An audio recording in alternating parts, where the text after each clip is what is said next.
Bismillahirrahmanirrahim. Bismillahirrahmanirrahim. Assalamualaikum warahmatullahi wabarakatuh. Alhamdulillah, alhamdulillahilladzi hadana li hadza wa ma kunna linahtadiya laula an hadanallah. Asyhadu an la ilaha illallah wahdahu la syarikalah wa asyhadu anna Muhammadan abduhu wa rasuluhu la nabiyya ba'da. Dengan kasih, alhamdulillah kita panjatkan puji dan syukur kita kepada Allah Subhanahu wa taala di kesempatan pagi hari ini, hari Jumat tanggal 9 Juli 2021 Miladiah, bertepatan dengan tanggal 28 Zulqa'dah 1442 Hijriah. Di agenda pagi kita, Mbun Pagi, mengawali hari dengan inspirasi dan ilmu. Insyaallah kita akan terus berbagi ilmu, berbagi pencerahan, menghadirkan kehidupan kita yang makin syarat dengan makna ibadah dan karya amal saleh. Sebuah titian kehidupan yang tentu saja akan senantiasa menghadirkan kemuliaan, keberkahan, bahkan ampunan insyaallah SWT. Senantiasa kita kuatkan setiap langkah hidup dan kehidupan kita dengan doa, karena kita yakin sebagai seorang muslim, ad-doa silahul mu'min. Doa itu adalah senjata bagi hamba yang beriman. Lebih tentu dalam situasi kondisi pandemi seperti saat sekarang ini, mari kita pertajam, perkuat kembali doa kita kepada Allah. Terlebih tentu saja semangat untuk terus membangun jiwa istighfar di dalam diri kita, semangat untuk melakukan perubahan-perubahan terbaik dari kekeliruan yang mungkin selama ini seringkali kita lakukan. Mari kita hadirkan taubat kita, istighfar kita, tentu sebagai penguatan agar jalan hidup yang kita tempuh tentu senantiasa berada di dalam garis hidup yang penuh dengan keridhaan, keberkahan dan ampunan insyaallah subhanahu wa ta'ala. Allahumma inna na'udzubika minal barasi wal junun wal judam wa min sayil asqam. Allahumma inna na'udzubika minal barasi wal junun wal judam wa min sayil asqam. Bismillahilladzi la yadurru ma'asmihi syai'un fil ardi wala fis sama wa huwa as-sami'ul alim. La ilaha illa anta subhanaka inni kuntu minaz zalimin. La ilaha illa anta subhanaka inni kuntu minaz zalimin. La ilaha illa anta subhanaka inni kuntu minaz zalimin. La ilaha illallah wahdahu la syarika lah, lahul mulku wa lahul hamdu wa huwa ala kulli syai'in qadir. Hasbunallah wa ni'mal wakil, ni'mal maula wa ni'man nasir. Allahumma rabban nas adhibil ba'sya ishfi anta syafi, la shifa illa shifauka, shifaan la yughadiru saqama. Terima kasih. Di kesempatan pagi hari ini insyaallah dan tadabbur ayat di surah Yunus, di penghujung ayat ya, 3 ayat terakhir di surah Yunus. Tema kita, segalanya kembali kepada Allah. Segalanya kembali kepada Allah. Akan buka surah Yunus di ayat ke-107, 108 dan 109 ya. Insyaallah 3 ayat terakhir di surah Yunus, dari mulai ayat ke-107 hingga ayat ke-109. Kita akan bacakan ayatnya. A'udzubillahi minasyaitonirrajim. Wa yamsaskallahu bidurrin fala kashifa lahu illa hu wa yuridka bi khairin fala radda li fadlihi yusibu bihi man yasha'u min ibadihi wa huwal ghafurur rahim. Dan jika Allah menimpakan suatu bencana kepadamu, maka tidak ada yang dapat menghilangkannya kecuali Dia. Dan jika Allah menghendaki kebaikan bagi kamu, maka tidak ada yang dapat menolak karunia-Nya. Dia memberikan kebaikan kepada siapa saja yang Dia kehendaki di antara hamba-hambanya. Dia Maha Pengampun lagi Maha Penyayang. Qul ya ayyuhan nas qad ja'akumul haqqu mir rabbikum faman ihtada fa innama yahtadi li nafsihi wa man dhalla fa innama yadillu 'alaiha wa ma ana 'alaikum biwakil. Katakanlah wahai manusia, telah datang kepadamu kebenaran, yakni Al-Qur'an dari Tuhanmu. Sebab itu barang siapa mendapat petunjuk, maka sebenarnya petunjuk itu untuk kebaikan dirinya sendiri. Dan barang siapa sesat, sesungguhnya kesesatannya itu mencelakakan dirinya sendiri. Dan aku bukanlah pemelihara diri. Wattabi' ma yuha ilaika wasbir hatta yahkumallah wa huwa khairul hakimin. Dan ikutilah apa yang diwahyukan kepadamu dan bersabarlah hingga Allah memberi keputusan. Dialah hakim yang terbaik. Terima kasih. 3 ayat di surah Yunus, di ayat ke-107, 108 dan 109. InsyaAllah tadabbur ayat ini akan senantiasa mengokohkan keimanan kita kepada Allah. Betapa setiap pandangan, setiap hati senantiasa Allah arahkan pada jalan hidup yang lurus, yang tentu saja membentangkan hidup dan kehidupan kita pada garis kemuliaan dari jalan hidup yang senantiasa akan memberikan keberkahan di sepanjang hayat kita. Nilai kebaikan yang bertambah-tambah dengan kebaikan dan terhindarnya kita dari segala bentuk kerugian, kehinaan, bahkan kebinasaan. Kalau kita baca ayat ke-107 di surah Yunus ini, tentu saja kita semakin diingatkan kembali betapa segala perkara memang kembali kepada Allah Subhanahu wa Ta'ala. Ketika bencana datang, maka tidak ada yang bisa menghilangkannya kecuali Allah. Ketika datang kebaikan, maka kebaikan itu juga datang dari Allah. Dan ketika datang kebaikan itu tidak akan ada orang yang bisa menahan atau menolak. Semua tentu saja adalah bagian dari apa yang menjadi kehendak dari Allah Subhanahu wa Ta'ala. Allah memberikan kebaikan kepada siapa saja yang dikehendakinya di antara hamba-hamba. Allah Maha Pengampun, Allah Maha Penyayang. Inilah bagian dari sifat-sifat Allah, dari apa yang tentu harus senantiasa kita yakini, kita maknai di dalam kehidupan kita. Kalau kita baca di penghujung ayat ke-107 di surah Yunus ini, wa huwal ghafurur rahim. Dia Maha Pengampun lagi Maha Penyayang. Artinya Allah Subhanahu wa Ta'ala senantiasa memberikan peluang, memberikan kesempatan demi kesempatan terbaik bagi setiap hambanya tatkala mereka berketetapan hati untuk bersungguh-sungguh melakukan proses perbaikan diri, taubat, mengoreksi, mengevaluasi atas segala apa yang dilakukannya di sepanjang hayat. Lebih tentu saja atas segala kekurangan, atas segala kesalahan, bahkan dosa-dosa yang dilakukannya. Wa yamsaskallahu bidurrin fala kashifa lahu illa hu. Dan jika Allah menimpakan suatu bencana kepadamu, maka tidak ada yang dapat menghilangkannya kecuali Dia. Artinya Allah Subhanahu wa Ta'ala Maha Kuasa atas segala perkara, Maha Perkasa, lagi Maha Bijaksana. Bagaimana kita senantiasa diingatkan kembali untuk memahami esensi hidup dan kehidupan ini, bahwa kalau bukan kembali kepada Allah, maka niscaya kita tidak akan mungkin bisa mendapatkan pertolongan, kita tidak akan mungkin mendapatkan perlindungan. Oleh karena itu, tatkala kita melafazkan di dalam hati dengan kalimat hasbunallah wa ni'mal wakil, ni'mal maula wa ni'man nasir, bahwasanya cukup Allah pelindung kita, cukup Allah sebagai penolong kita, maka ini yang kemudian harus betul-betul tertanam kuat di petala kalbu kita yang paling dalam, bahwa Allah semata lah Dia yang memberikan perlindungan kepada kita, berikan pertolongan di dalam kehidupan. Tidak ada seorang pun yang bisa memberikan perlindungan dan pertolongan atas segala hal yang ada di dalam kehidupan ini, melainkan kembali kepada Allah. Terlebih tentu di dalam kondisi saat sekarang ini, dengan rasa saat wabah dan musibah.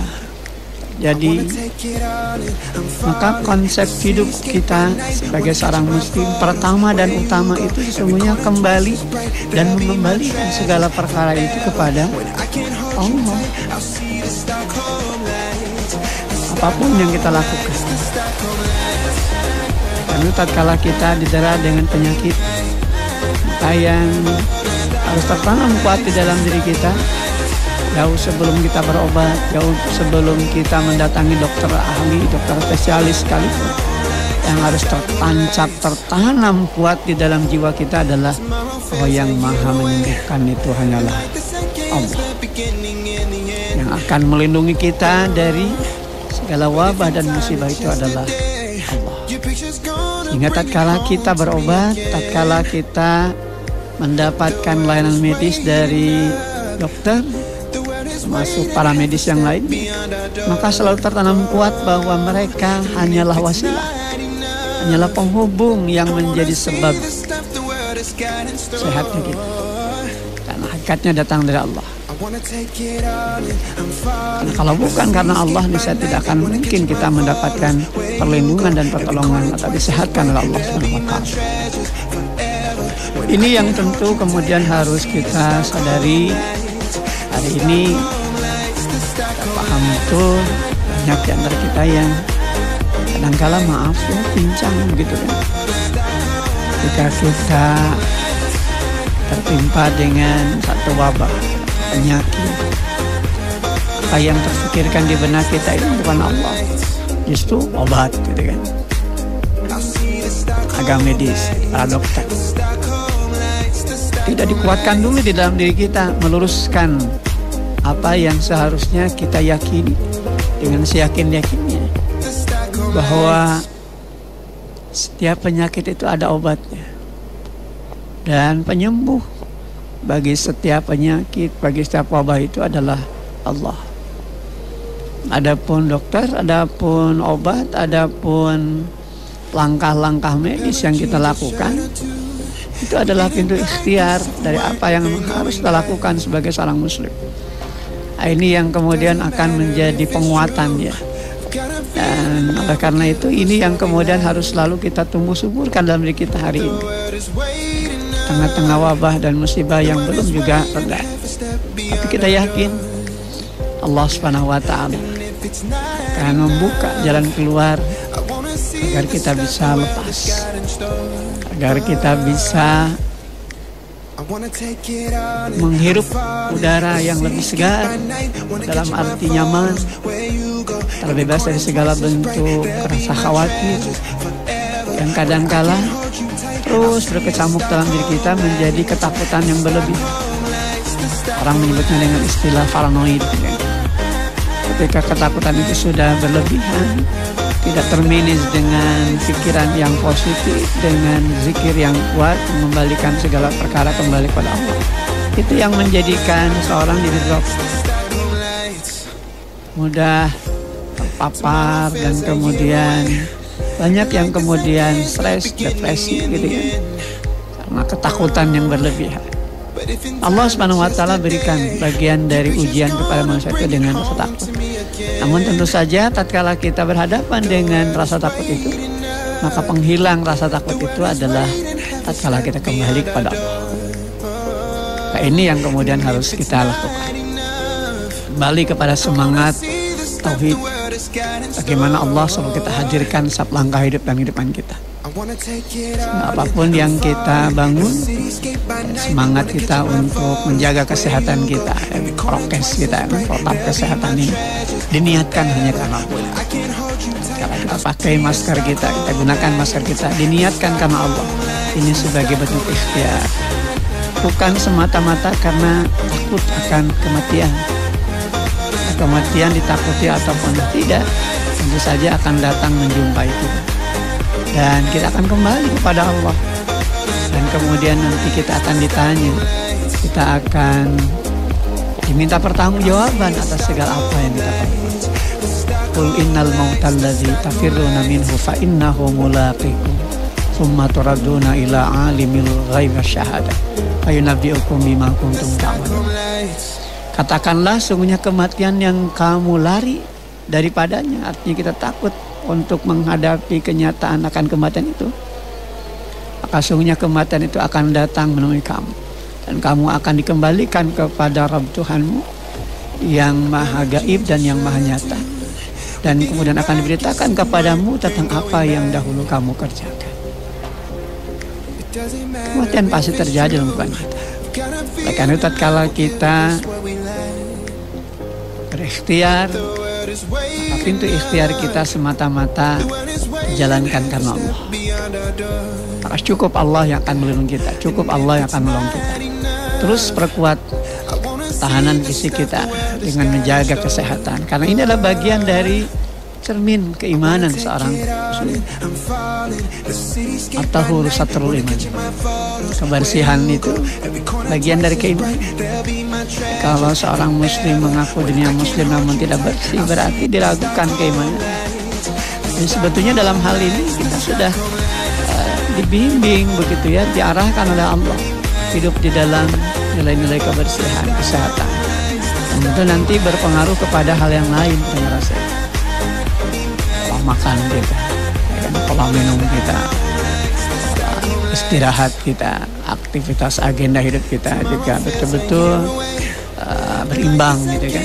Jadi ada hak jasad yang harus terpenuhi.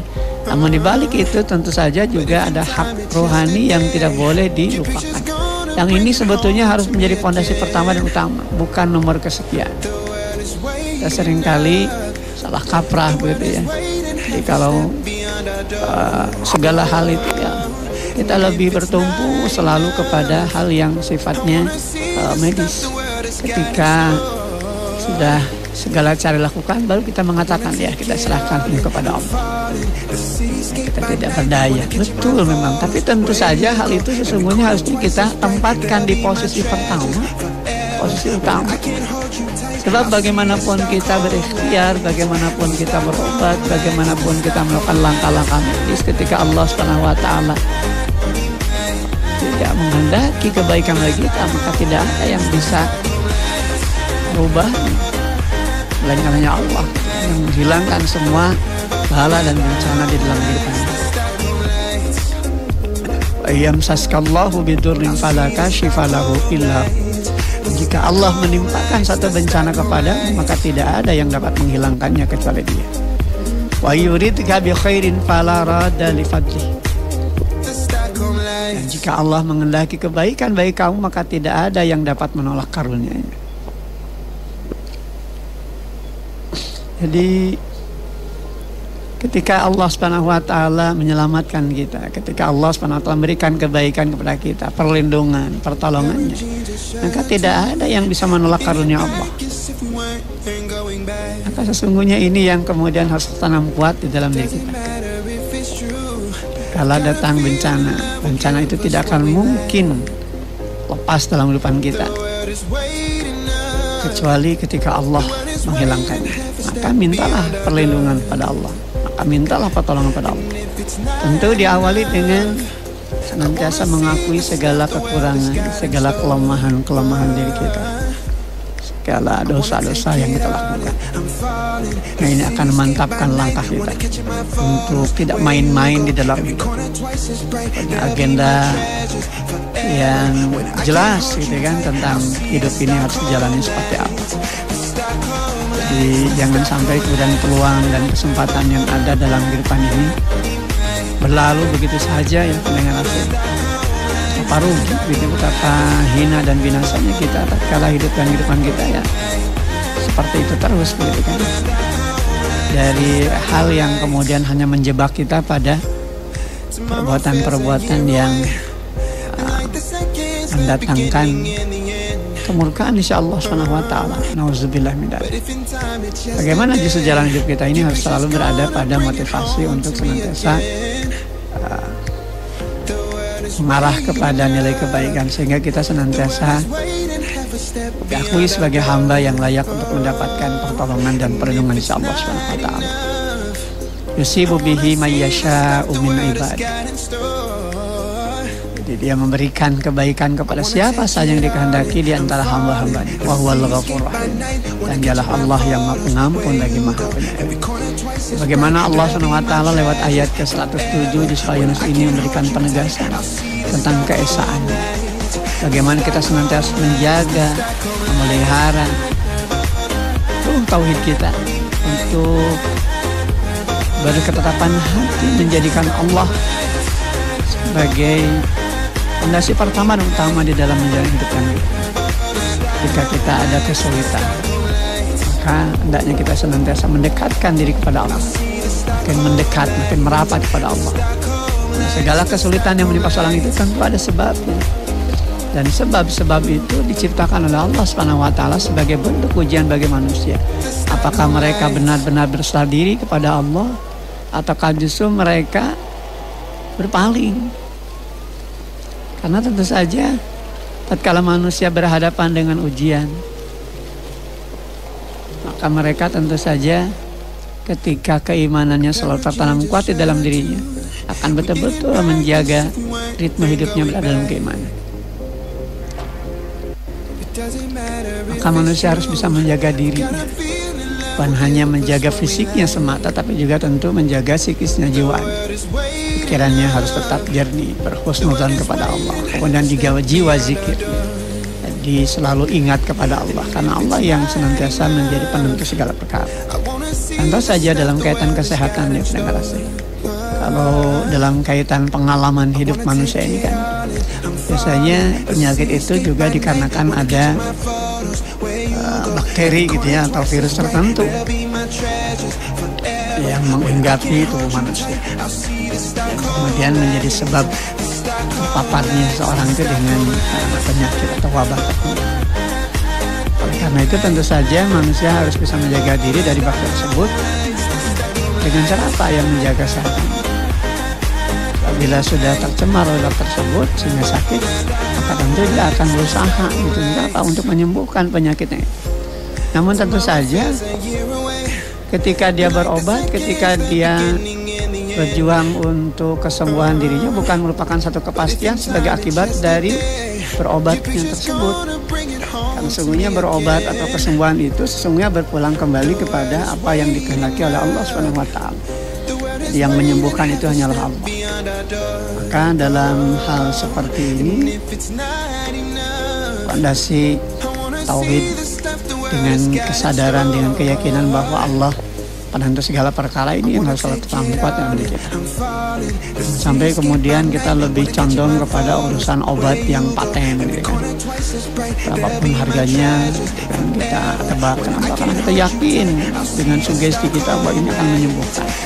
Tapi tidak pernah tertanam kuat di dalam diri kita bahwa ini semua yang akan bisa membebaskan kita, melepaskan kita dari kesulitan kita, dari kaitan sakit yang sedang kita derita ini adalah Allah. Kalau itu tidak tertanam kuat, ya tentu saja ini yang akan menjadikan kita seringkali menjadi lemah. Kenapa? Sebab setiap hal dalam kehidupan ini hanya Allah yang menentukan segala. Maka segala perkara dalam kehidupan ini pulang kepada Allah SWT. Maka kewajiban manusia adalah mencari sebab kenapa ini terjadi. Tentu saja kalau dalam kaitan penyakit fisik, kita cari obatnya, dan itu bagian dari ikhtiar kita lewati dokter yang paham dengan hal itu, tenaga medis yang nanti akan berikan perawatan, dan tentu saja nanti obat yang harus kita makan kan untuk apa? Untuk proses kesembuhan kita. Namun tentu kembali pijakannya semangat untuk sadar bahwa penyembuh di antara segala hal dalam hidup ini hanyalah Allah SWT. Maka sebetulnya ini juga jadi bahan pembelajaran, ya, bahan tarbiyah ruhiyah bagi para tenaga medis yang senantiasa menyadari bahwa dirinya hanyalah wasilah. Ini yang harus diingatkan juga sebenarnya oleh tenaga medis ketika berobat. Seseorang dari pasien yang berobat harus dikuatkan oleh dokter itu, oleh tim medis dan para medis. Yakinkan bahwa Allah yang menyembuhkan. Jadi obat ini bukan segala-galanya, bukan penentu sehat, tidak masalah. Kembali segala satu kepada Allah SWT. Jika hidup kita terjebak di dalam kesalahan, kekeliruan, dosa, nah ini bisa jadi sebab datangnya bala dan bencana dalam kehidupan. Maka Allah SWT berikan peluang kepada kita untuk bertobat, mohon ampun, karena Allah SWT zat yang maha pengampun, lagi Maha Penyayang, Ghafur Rahim. Dalam kondisi dan situasi wabah seperti ini, maka semangat untuk bertaubat, semangat untuk mengakui akan segala dosa dan kesalahan ini harus tertanam kuat dalam diri kita. Maka doa ini jadi senjata bagi kita selaku hamba beriman. Doa silahul mu'min. Doa itu adalah senjata bagi hamba yang beriman. Ini mereka yang beriman kepada Allah, yang menancapkan di dalam ruqyahnya, dalam batinnya yang kokoh. Oh, Allah yang nanti akan memberikan keselamatan, Allah yang nanti akan melindungi dan memberikan pertolongan. Walaupun Allah berkehendak untuk mewafatkan kita, maka tentu kita kembali kepada ketetapan di Allah SWT, ridha dengan ketetapan. Maka ini semua yang nanti akan mengantarkan kita menuju pada kemuliaan. Nah, ini yang kemudian kita maknai bahwa kematian seperti itu dalam kondisi wabah, dalam kondisi musibah, menjadi kematian yang mengantarkan kita menjadi syahid. Dan ini tentu saja syarat ketentuannya berlaku. Tidak serta-merta seorang yang kena wabah itu kemudian dikategorikan dia syahid. Nah, sepanjang apa yang dia jalankan tidak kembali kepada nilai-nilai tauhid, ya boro-boro syahid. Maka ini sebetulnya penguatan bagi kita selaku seorang muslim. Yuk kita kembali pada jalan Allah. Wasari'u ila magfiratin min rabbikum wa jannatin arduhas samawati wal ardu uiddat lil muttaqin. Dan bersegeralah kepada ampunan dari Tuhanmu dan kepada surga yang luasnya seluas langit dan bumi, yang diperuntukkan untuk orang-orang yang bertakwa. Jadi bersegera untuk mohon ampun. Karena sakit ini bisa jadi ada hal yang kita langgar, ada hal yang kita tidak taati terkait dengan apa yang menjadi ketetapan insya Allah SWT. Bisa jadi pelanggaran itu dilakukan oleh segelintir manusia. Namun jangan salah, berlaku hukum sunatullah, berlaku ketetapan insya Allah yang semuanya tentu saja akan merasakan dampak akibatnya. Bukan hanya mereka yang berdosa saja, bukan hanya mereka yang lalai saja, bukan hanya mereka yang berbuat kesalahan saja. Kata mereka yang tidak bersalah bersabar pasti akan merasakan dampak akibat. Nah, ini sebabnya kenapa seorang muslim senantiasa diajarkan untuk saling berwasiat dalam menjalankan kebenaran, menegakkan kebenaran, dan senantiasa saling berwasiat untuk selalu berada dalam kesabaran. Watawasau bil haq, watawasau bis sabr. Nah, ini yang memang harus kita optimalkan ya saat seperti sekarang ini. Allah SWT menjelaskan ini semua dalam Al-Quran sebagai sumber kebenaran. Maka beruntunglah bagi mereka yang mendapatkan petunjuk lewat Al-Quran ketika mereka betul-betul menghadirkan Al-Quran sebagai petunjuk, sehingga tidak salah arah dan langkah. Apa yang harus dilewati, ya kembali kepada Al-Quran. Bukan sekedar dibaca gitu kan, bukan sekedar didengar.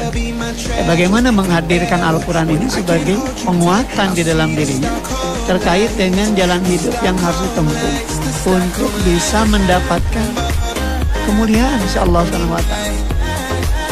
Al-Quran ini akan menghadirkan petunjuk, tergantung bagaimana manusia mensikapi. Jika manusia mensikapi Al-Quran ini hanya sebatas bacaan yang kemudian tidak dihadirkan ruh dari napas hidup yang harus sejalan dengan apa yang dibacanya, ya tidak akan menguatkan dirinya. Tapi kalau kita baca, kita dengar, dan kemudian kita amalkan atau kita implementasikan dalam kehidupan kita secara nyata, sadari betapa Allah Maha Kuasa atas segala perkara. Sadari betapa Allah penggenggam di dalam kehidupan. Sadari bahwasanya Allah yang akan senantiasa menjaga apapun yang ada di dalam kehidupan, di langit dan di bumi.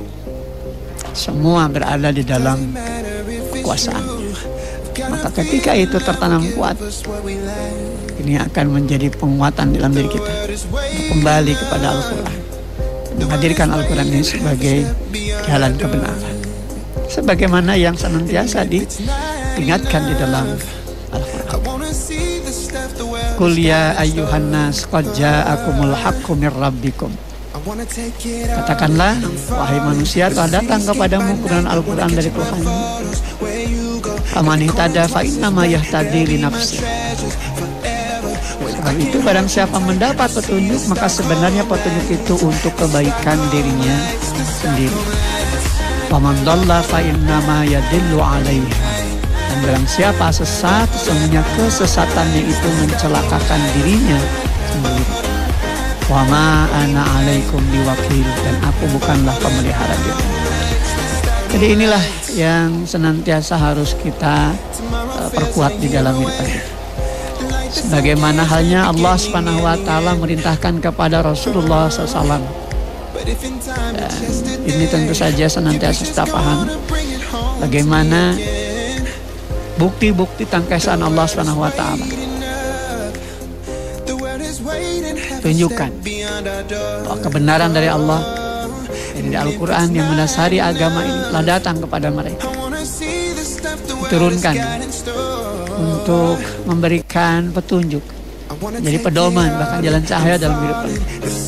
Bagaimana dalam Al-Quran ini Allah SWT memberikan penjelasan-penjelasan, bahkan uraian-uraian yang sangat penting tentang bagaimana perjuangan Nabi dan Rasul terdahulu, bagaimana dakwah mereka kepada kaum. Namun ketika hal itu dilalaikan atau diabaikan, tentu saja mereka mendapatkan kemurkaan insya Allah SWT. Berbeda halnya tentu bagi mereka yang mengikuti petunjuk Al-Quran. Barang siapa yang mengikuti pedoman dari Al-Quran di dalam kehidupannya dengan penuh keimanan, maka manfaatnya akan kembali kepada dirinya sendiri. Dia akan memperoleh kehidupan yang penuh dengan kebahagiaan, baik di dunia kini maupun di akhirat nanti. Demikian pula sebaliknya, barang siapa yang sesat, bagaimana ketika dia tidak mempergunakan Al-Quran sebagai sumber kebenaran, sebagai pedoman di dalam berpijak dari setiap langkah hidup dan kehidupannya, dan tidak mengindahkan tanda-tanda kekuasaan Allah SWT, maka tentu akibat kesengsaraan yang terjadi baik di dunia maupun di akhirat itu akan ditimpa kepada dirinya. Dan Rasulullah SAW hanyalah menyampaikan kebenaran kepada manusia. Keputusan terakhir tentu kembali kepada diri manusia itu sendiri. Apakah ia mampu, sanggup menjadikan Al-Quran sebagai pedoman hidup, ataukah berpaling? Dan semua tentu saja akan berdampak kepada diri mereka sendiri. Bahwasanya Rasulullah tidak akan bisa melihara manusia, dan segala perkara kembali kepada Allah. Rasulullah SAW hanyalah sekedar menyampaikan. Maka tentu tatkala ayat ini kita baca hari ini pun juga harus jadi penguatan dalam diri kita. Ketika Allah SWT menurunkan Al-Quran dan disampaikan kepada Rasulullah SAW, dan hari ini kita baca, maka penguatannya kembali kepada diri kita sendiri. Saat kita yakini kebenaran Al-Quran dan kita jalankan semua apa yang ada dalamnya, maka tentu kita akan mendapatkan kemuliaan. Sebaliknya ketika kita meninggalkannya, ketika kita menanggalkannya, bahkan berpaling, bahkan mendustakan, menentang dan menantangnya, maka tentu saja kerugiannya hanya akan dirasakan oleh dirinya, bukan hanya di dunia kini tapi juga di akhirat nanti. Pengadilan dunia mungkin bisa dikecoh, bisa diputar balik gitu ya. Tapi tidak demikian hanya dengan mahkamah pengadilan di sisi Allah Subhanahu wa taala. Semua akan mendapatkan ketetapan yang seadil-adilnya. Alaihissallahu biahkamil hakim. Karena tidak ada hakim yang paling adil di dalam kehidupan manusia di muka bumi ini dan seluruh jagat raya ini, melainkan kembali kepada Allah. Tidak ada keberpihakan. Semua mendapatkan keadilan secara jelas, kebaikan dibalas dengan kebaikan, akan dilipat gandakan. Bagaimana halnya mereka-mereka yang berlaku dosa dan aniaya, terus melakukan keburukan, kejahatan dan kemaksiatannya, maka dia akan dibalas oleh Allah SWT setimpal dengan apa yang dilakukannya. Maka tidak ada jalan lain bagi kita selain kita terus mengikuti petunjuk dari apa yang diwahyukan Allah kepada Rasulullah SAW ketika Al-Quran sudah hadir di tengah-tengah kehidupan kita. Terlebih tentu saja pendengar AC, dalam situasi kondisi wabah yang juga belum mereda setahun 4 bulan terakhir ini, Maka kita juga harus akui ada satu hal yang salah yang selama ini kita lakukan. Ada dosa-dosa yang kita perbuat. Sehingga kemudian Allah Subhanahu wa taala belum juga mencabut wabah dan musibah. Makanya kita akui ini sebagai bentuk penyadaran diri kita. Agar kita tidak lalai. Agar kita tidak terlena dengan kesibukan dari apa yang menjadi agenda target-target dunia kita yang seringkali menipu dan melenakan kita. Sebab saat hidup dan kehidupan kita lebih terjebak dan terjerat kepada kehidupan dunia semata, kita lupa akan kehidupan dari perjalanan waktu yang nanti kita tempuh dari perjalanan akhirat. Maka kita akan mengalami kondisi yang penuh dengan kegelisahan dan keresahan. Di penghujung ayat ke-109 pada surah Yunus, Allah Subhanahu wa taala firmankan, "Wattabi ma yuha ilaik wasbir hatta yahkumallah wa huwa khairul hakimin." Dan ikutilah apa yang diwahyukan kepadamu dan bersabarlah hingga Allah memberi keputusan. Dialah hakim yang terbaik. Allah Subhanahu wa taala merintahkan kepada Rasulullah untuk tetap mengikuti apa yang diwahyukan kepadanya. Hadirkan Al-Quran sebagai petunjuk, sebagai pedoman jalan cahaya dan hidup. Terus beraktivitas lewati agenda-agenda hidup ini berdasar dan berlandaskan kepada wahyu Allah. Dan kemudian mengajarkannya kepada umat. Walaupun tentu di antara mereka ada yang tidak beriman kepada apa yang disampaikan oleh Rasulullah. Demikian juga kesabaran ditanamkan kuat untuk siap menghadapi berbagai bentuk gangguan, berbagai bentuk cibiran, hinaan, bahkan bully, ya, dari tekanan-tekanan yang akan terjadi dari tugas dakwah menyampaikan kebenaran. Ini adalah sunatullah. Pada saatnya keputusan Allah itu datang sebagai bentuk ketetapan di sini, maka tidak ada seorang pun yang bisa menahan atau menolak. Allah adalah hakim yang maha adil, karena di tangannya segala keputusan, segala hal terkait dengan apa yang menjadi kewenangannya, menjadi haknya akan ditetapkan. Mereka yang taat tentu saja akan mendapatkan perlindungan, pertolongan si Allah dan kemuliaan yang sejati di dunia maupun di akhirat. Adapun mereka yang ingkar, mereka yang mendustakan, maka tentu mereka hanya akan merasakan akibat-akibat buruk dari apa yang mereka lakukan, setimpal dengan apa yang mereka lakukan. Tentunya merupakan janji di sisi Allah Subhanahu wa taala untuk menghibur Rasulullah SAW, bahkan menghibur segenap kaum yang beriman. Al-Quran memang sejatinya harus jadi hiburan dalam kehidupan kita. Karena dengan Al-Quran tentu kita memiliki langkah yang makin jelas tentang arah tujuan yang akan ditempuh. Memiliki pedoman yang jelas terkait dengan langkah-langkah yang nanti harus kita bangun untuk menuju kemuliaan. Bahkan memiliki lentera hidup dari cahaya yang akan menerangi hidup dan kehidupan kita. Terima kasih. Tidak terasa waktu kita sudah berada di penghujungnya. Kita akhiri, mudah-mudahan bahasan kita di kesempatan pagi hari ini terkait dengan apa yang Allah firmankan di surah Yunus di ayat 107 hingga 109 ini makin mengokohkan keimanan kita betapa segala perkara kembali pada Allah. Wabah musibah ini tidak ada yang bisa melepaskannya, tidak ada yang bisa mengeluarkannya kecuali kembali kepada Allah. Mari kita kembali kepada Allah, mohon ampun kepada Allah dan bermohon dengan kekuatan hidup dan kehidupan kita, segenap keyakinan kita bahwasanya Allah yang akan membebaskan kita dari segala wabah dan musibah. Allahumma inna na'udzubika minal barasi wal junun wal juzam wa min sayil asqam. Ya Allah, semuanya kami berlindung kepadamu dari penyakit belang, dari penyakit gila, penyakit lepra, penyakit sopak, penyakit buruk lagi membahayakan. Bismillahirrahmanirrahim. La yadurru ma'asmihi syai'un fil ardi wala fis sama wa huwas samiul alim.